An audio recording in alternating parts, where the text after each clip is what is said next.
காட்டை ஆள்றது யாரா இருந்தாலும் அந்த காட்டோட நியதிய தெரிஞ்சிருக்கணும். அவன் தான் உண்மையான தலைவன். காட்டை ஆள்றோம், கூட்டத்தை ஆள்றோம்னு யார் வேணும்னாலும் சொல்லிக்கலாம். ஆனா இந்த காட்டுக்கு ஒரே தலைவன் நான் தான். டே டிமோன், நம்மளும் போய் இந்த காட்டை ஆளலாமா? போம்பா நம்ம காட்டை ஆள பிறந்தவங்கல்ல, கவலை இல்லாம வாழ பிறந்தவங்க. இந்த காட்டு ஆள ஒரு கூட்டம் இருக்கு. அந்த கூட்டத்தை ஆள போறது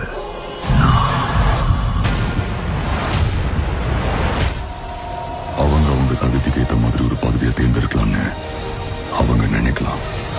ஆனா யார, எங்க, எப்போ, எப்படி தேர்ந்தெடுக்கலாம்னு முடிவு பண்றது அந்த பதவிதான். சரி, இப்போ அந்த பதவி யார